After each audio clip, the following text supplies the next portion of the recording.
This week, the United States Commission on International Religious Freedom, also known as USCIRF, released its 2023 annual report documenting global developments and trends related to religious freedom throughout 2022.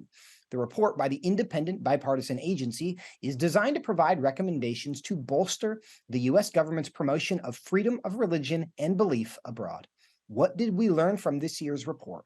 Joining me now to discuss it is Arielle Del Turco. She's the director of the Center for Religious Liberty at Family Research Council. Arielle, good to see you today.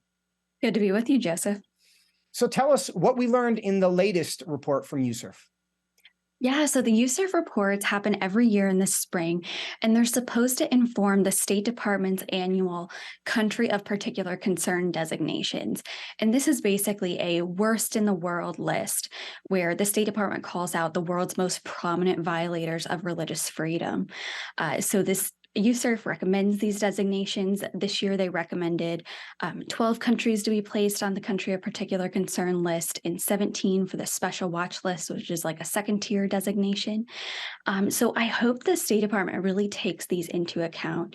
The good thing about USCIRF is that because it's private, because it's only semi-related to the government, they can look at more factors related to religious freedom as opposed to having to balance religious freedom concerns with all of these other priorities that the State Department has to look at when they look at our diplomacy. So USCIRF is really on the cutting edge, encouraging the U.S. government to do the right thing and promote religious freedom, even in some of these cases where it's tricky.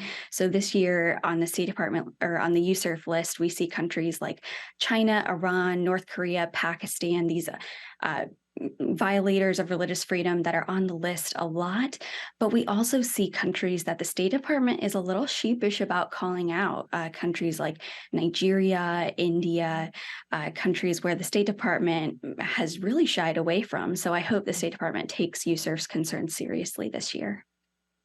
Arielle, I want you to explain that a bit more. Why would the State Department be sheepish about calling out Nigeria or India as violators of religious freedom and designating them as a country of particular concern? Yeah, so I'll take Nigeria as an example. The last year of the Trump administration, Secretary of State Pompeo, and by extension, President Trump, designated Nigeria a country of particular concern. This was a huge controversy in Nigeria because that's a designation they did not want, even though many, many Christians are murdered horrifically in Nigeria every single year. It is currently the world's leader in deaths of Christians because of religious persecution.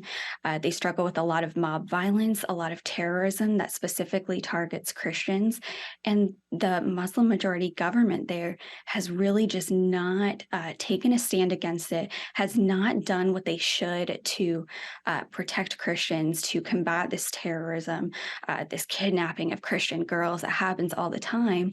But they still don't want to be called out for it, right? Yeah. And the CPC list, well, mainly its function acts as naming and shaming, right? It's an embarrassing designation to get.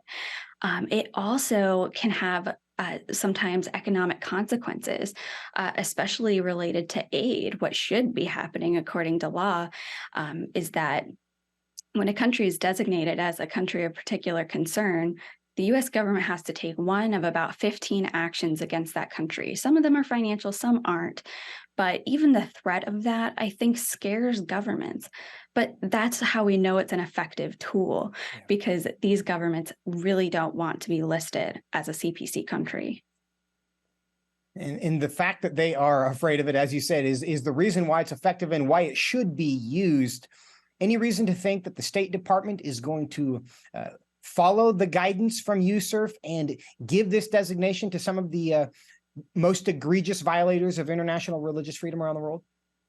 I wish I could say yes, Joseph, but I just don't have any faith that suddenly the Biden administration is going to promote religious freedom.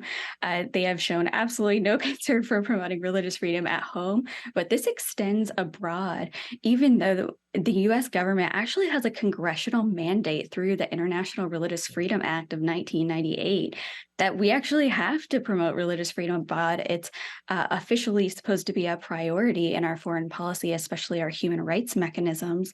But instead, we see the State Department's effort directed in all sorts of ways, but really ignoring religious freedom. And that's really a shame because we have such an opportunity to be a leader in this area. And religious freedom, I mean, it's such a good American tradition that we should be exporting. Instead, the Biden administration has shown a lot of interest in exporting a woke social agenda abroad. And it's really sad, Yeah. especially for these developing countries who rely on our support. Yeah, it is sad if, in fact, the Biden administration is neglecting this. I saw a story that I think is relevant earlier today, where the United States is giving a $500,000 grant to Pakistan to help transgender youth in that country. I don't know what the good of that is going to be, but I think it's an indication of where the priorities of this administration are. Arielle Del Turco, thank you so much. Thank you.